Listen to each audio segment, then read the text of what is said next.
everyone, and welcome to a new episode of Coast Connections. I'm Elizabeth Hines, and I'm coming to you today from the traditional territory of the Sinemuch First Nation here in Nanaimo. And if you're like me, throughout the pandemic, you might have got a little bit complacent about our use of plastics and disposing of them. And the pandemic has really taken a big toll on our great litter ocean. Today, though, we're here to share with you a great wave of hope. There's a great campaign underway, and to just remind us all about how we need to keep our oceans healthy and plastic free. And we've got some really good information to share with you today about some of the everyday choices and everyday solutions that you can make. Our guest today is coming from us from Port McNeill. Hello, Jackie Hildering. Hello there, from the territory of the Kwakwaka'wakw people. Very nice. I love that word. Jackie, you're a friend of the show. You were here with us about a year and a half ago when the pandemic was just sort of starting to tell us all about the humpback whales. And you've now started this amazing campaign called An Ocean of Hope. Why now, Jackie? Why this campaign, and what are your goals there? Yeah, so our campaign from the Marine Education and Research Society, humpback researchers, but much more broadly, everything that serves the ocean that our own lives depend on. This is An Ocean of Good campaign. And the why now is because, indeed, in this state where many of us may feel overwhelmed and that we are limited in our empowerment, this is intended as a reminder that we don't need to be perfect, but we sure can do better in how we are addressing plastics. And of course, we as researchers are all too aware of what the repercussions of plastic pollution, specifically in the ocean, are. So we've made 3 animations that are very positive in their messaging, as you had mentioned, with the intent that it is indeed our everyday choices that will lead to everyday solutions or not. And those range, like not burdening the individual with that we can impact things at the level of systemic change, but it is everything from our consumer choices to our voting choices. Very good. And just to remind viewers that you are from the Marine Education Research Society, you've got years and years of research work behind you. You've won some world-class awards for the research that you do. You've got an amazing blog that you put out wonderful newsletters very regularly about all things under the sea. So I just want to make sure that viewers know mersociety.org is where they can find more information, and also on anoceanofgood.org as well. The things we're going to talk about today. Our main points today, we're going to talk about ingestion of plastics for our marine and wildlife, and entanglements, and also microfibers and what we can do to prevent that. You've got some great animations as part of your campaign, Jackie, and we're going to show the first one here, about 45 seconds on ingestion of plastics for our marine friends. In the short term, plastic may seem like a convenient choice, but plastic creates more than just waste. It creates a legacy of problems.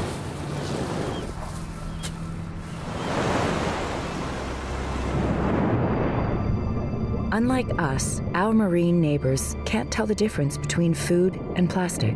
And because plastic can't rot away, the consequences can be devastating. But there are solutions, like choosing to use durable, reusable products instead of plastic in your daily life. Everyday choices, everyday solutions. For more, visit anoceanofgood.org. Jackie, that's I love the artwork on that, and I think that was done locally, was it not, in Vancouver? It was done indeed in BC, important to us as well, with the company of animators Good Bad Habits. Seemed highly appropriate. Yeah, very, very. And that poor turtle there, when I was doing my research, it was just sort of shocking to find out when they ingest this, it gets into their digestive systems, they basically float to the surface and starve to death, don't they? And can take up to a year for one of these leatherbacks to die. Yeah, I think many British Columbians already aren't aware that leatherbacks belong in our waters, that they're so rich that it justifies them coming all the way from Indonesia. So it's not odd that we include a turtle within our animation as one of the ambassador species. But indeed, so often it is lost to us what the plastics do to marine life because it's below the surface, Right. that they disappear. But indeed, when dead animals are found, like for example, there was a gray whale that died, and it wasn't definitive whether this was the reason that the gray whale died, and gray whales feed on the ocean bottom. Gray whale had everything from plastic bags in its stomach where you could still see the logo, to track pants, to a golf ball, to various other plastics, including Ziploc bags. And not to depress people, it's the opposite. If we live very simply understanding that if something can't rot away, there is no away. And really, is it an overwhelming problem to not use a Ziploc bag or to use a permanent shopping bag? So if we care enough about where, and as an epitome of how we have this disconnect where we don't realize there is no away, what we also address there in that first animation and the associated content is that people release balloons into the air. Where do you think those go? They're made out of plastic. And indeed, it's going to be a legacy over a huge period of time and potentially a very big geographic area. And because plastics only very slowly photodegrade into smaller and smaller pieces, their legacy of problems is huge, both in terms of number of organisms, space, and time. Unbelievable. And we need to take the use out of single use. So like balloons really do blow. I mean, they cause a huge havoc when we, don't see them anymore. But there's alternatives. I mean, you can have kites, you can have windmills, you can have all kinds of other, plant a tree, plant some flowers, bring flowers along for a celebration. We don't need to be using that. And it is a show of values, right? Because it's not like it took some sort of gigantic feat of human ingenuity to come up with an alternative to a plastic bag. It really is. So that's what we're hoping to provide an impetus for with this, is there. It is simple. It is simple to get yourself back on track with alternatives. And again, you don't have to be perfect, but this is what leads to systemic change. Because if you're not providing consumer demand for these products, if you break out of this idea of convenience or that plastic is somehow more hygienic, we truly can, in this regard, create a huge systemic shift. We can. And simple things like, cutting the loops off of everything that we dispose of before we dispose of it properly. Right, Jackie? Yeah, that helps too, absolutely. But with all the issues with plastics that we strive to address, it has to be more than anything else that it's stopped at the source. It's a matter of stopping demand.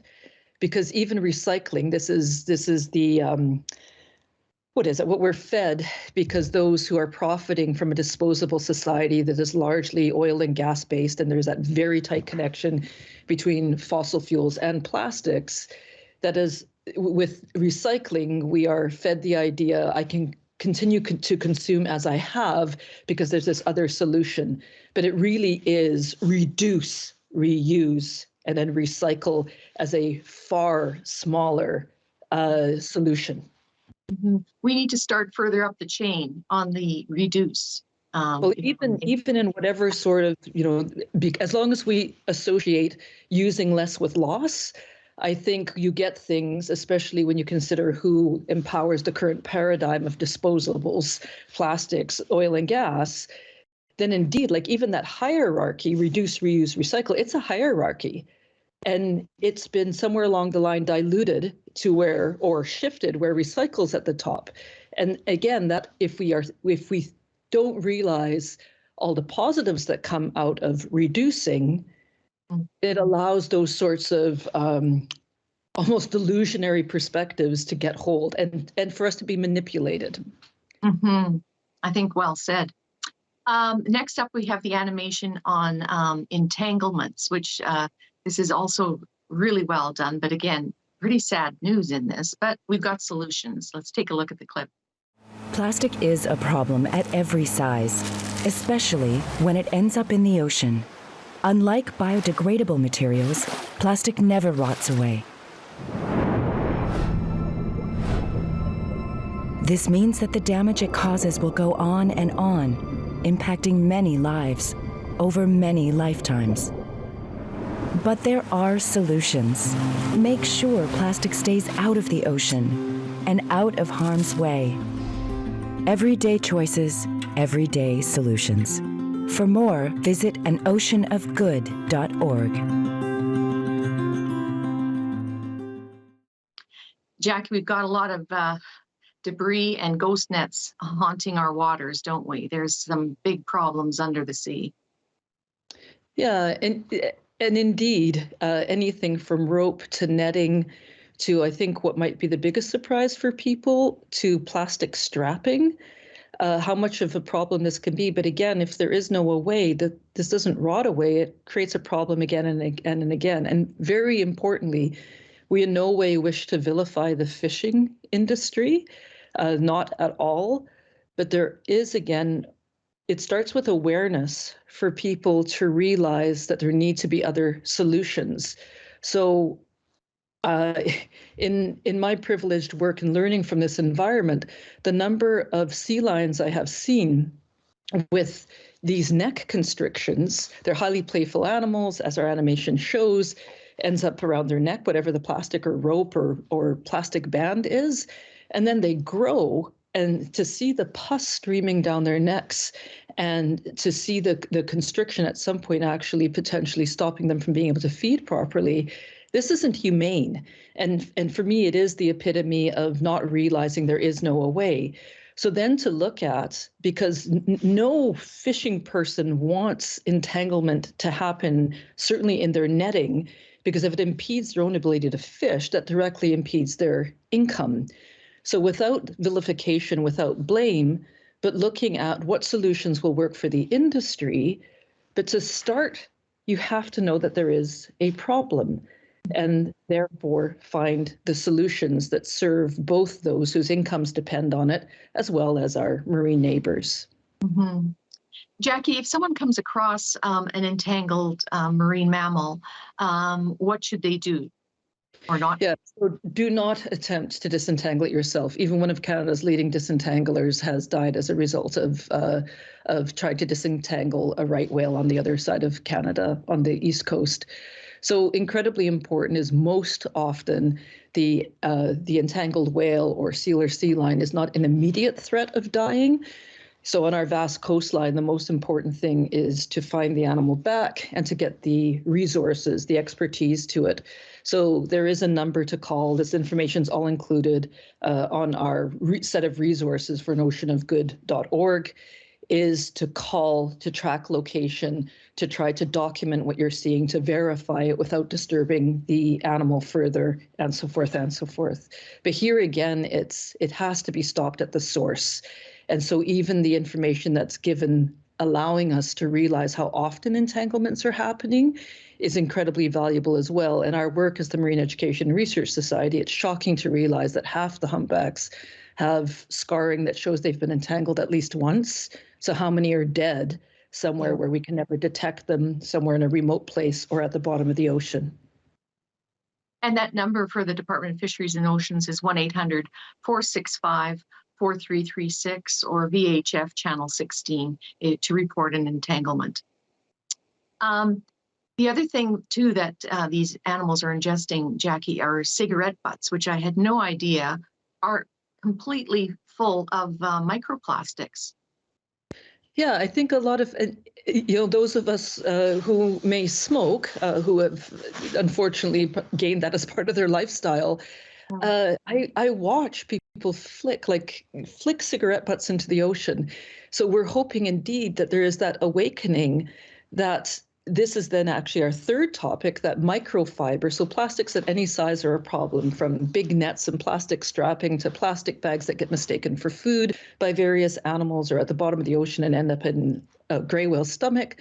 But there is also, like, as they break down, or as a cigarette filter, they themselves have toxins in them, these microfibers, but attract additional toxins of human origin, things like pesticides, PCBs, dioxins, brominated fire retardants, and the list goes on and on. And of course, this is our food web too. It absolutely is. You've set that up nicely for our third animation here from oceanofgood.org. This is the one on microfibers. This is fascinating. Plastic is so ingrained in our daily life that we might not even realize just how many items are made out of it and how harmful that can be. Like clothing, every time synthetic fabrics like polyester are washed, they release plastic microfibers. These microfibers are too small to be filtered out during the water treatment process. Eventually, these tiny plastics end up in the ocean, where they attract other pollutants that harm all forms of marine life.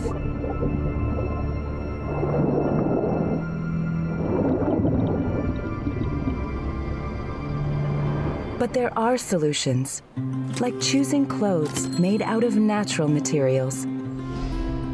Everyday choices, everyday solutions. For more, visit anoceanofgood.org. Jackie, I had no idea that every time we were doing laundry, we actually end up eating our own clothing at the end of this cycle. I had no idea that these microfibers were such a problem in the ocean, from our like fleeces that we wear, various synthetic textiles that we're using. It really, what are some of those chemicals or toxins that are attracted by these microfibers that make it even more of an attractant and more of a health risk to marine wildlife?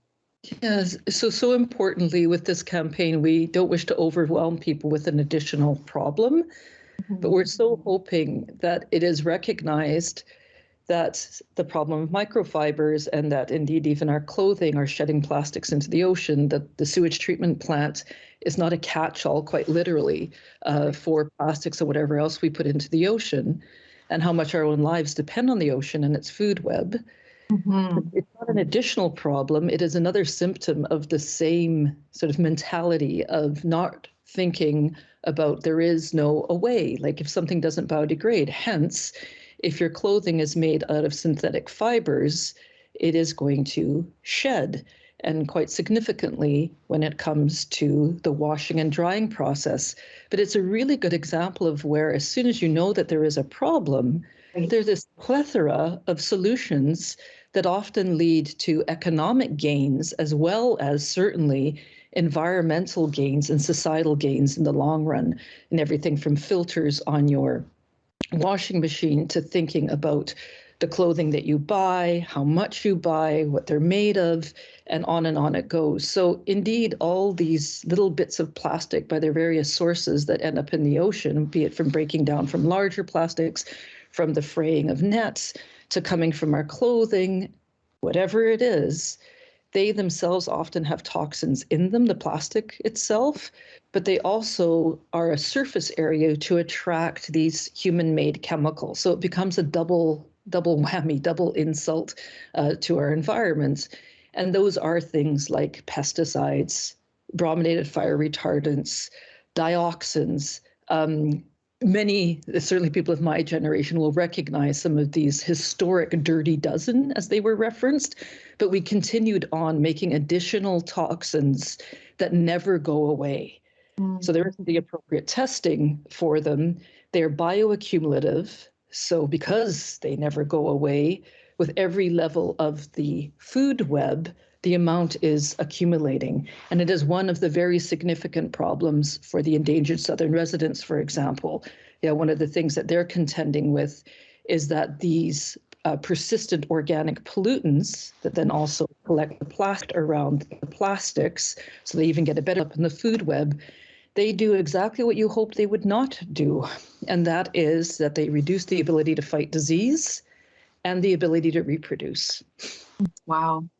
And on your website there for the campaign in oceanofgood.org, you've got some really good tips, just simple everyday things that we can do when it comes to microfibers. And one is to, wash less often, obviously, but don't mix like softer fabrics in with heavier fabrics, because that agitation is going to release more of the microfibers. What I was surprised to learn too is like one piece of fleece, a fleece jacket, 250,000 fibers can be released in one wash. That's one person, one item. I mean, that's staggering. There's also something on there I had no idea about, was filters that you can use in your wash cycle that actually attract the microfibers, and you can take them out. It's like you can actually see them. They build up in there, and then you can dispose of them. And I think you said on there about 90% of the microfibers can be removed during that process rather than letting it just go all down the drain. Yeah, so many viewers would probably have a visual for themselves going, but of course, I know I pull out of my dryer, I hadn't thought about how that is already happening within the washing machine. So again, this isn't a huge feat of human ingenuity, it's a huge feat of human caring, where we then shape consumer demand for starters to, okay, what are these practices I can change? Can I put, we have 6 products in that list of resources on at oceanofgood.org, where you can then filter them out and you have the great satisfaction of looking, aha, this did not go into the environment. Yeah. So these are evolutionary things. It really is that progression of knowing, caring, not becoming overwhelmed, but recognizing that there are common solutions to these problems.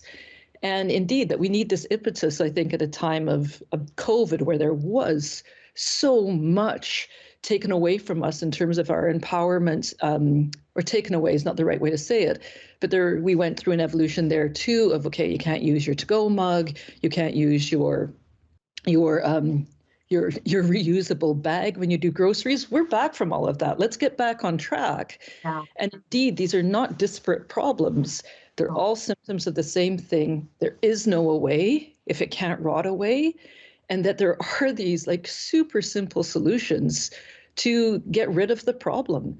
And with the microfiber issue, that is everything from smokers ensuring that their butts are dealt with in a social, environmentally responsible way, to what kind of clothing we choose to buy.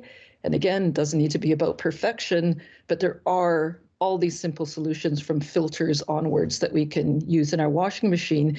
And then again, not to put the burden on us as individuals in just our daily consumer actions or, go out and clean the shoreline. This has to be dealt with at the source.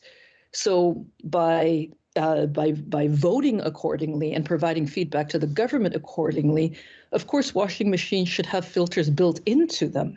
Correct. But we need to move. There has to be the awareness to move towards that systemic change. And there is right now in Canada this really, really important opportunity to provide feedback.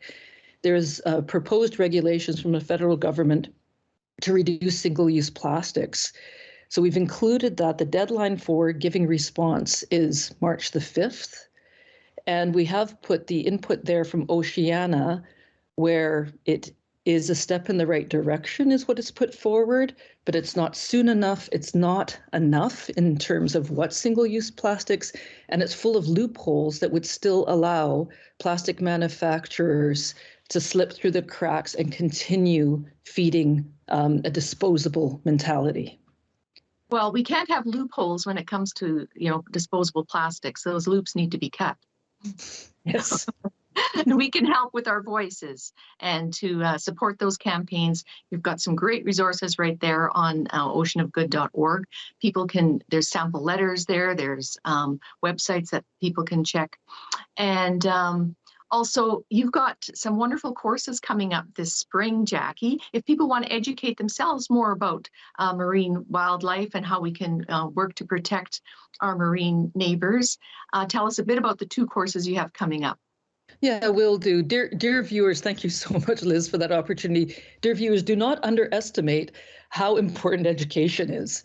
And therefore, simply by following us on social media and reposting content like these 3 animations that we've put into the world that then lead to this resources on our website, that really helps. You help us break through to more people.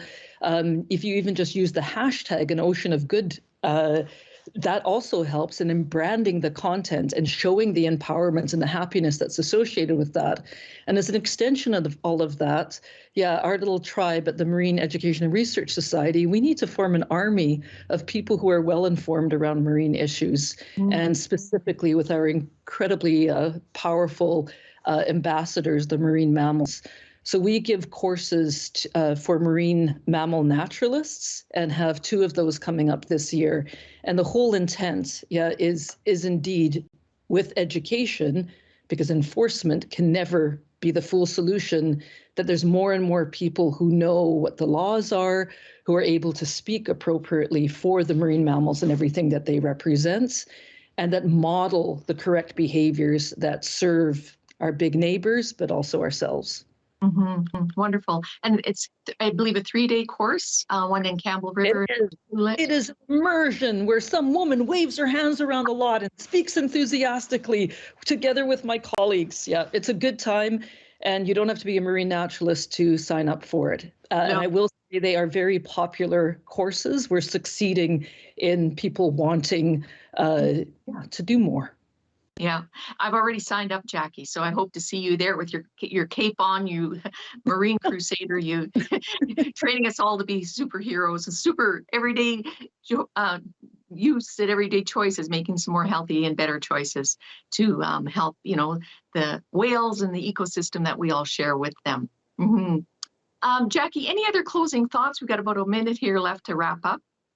Yeah, truly, that this is about common solutions, that this is not about becoming disempowered or overwhelmed, that in fact, in recognizing that there are common solutions here, that if we think of an economy of both fossil fuels and disposables, and that we shift away from that, there's empowerment associated with that. This is not about loss. This is about gain for ourselves as consumers.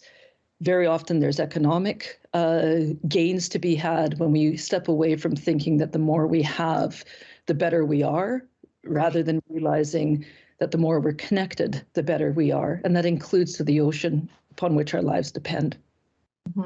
Wonderful. And I just want to close with that wonderful quote that you had on your website.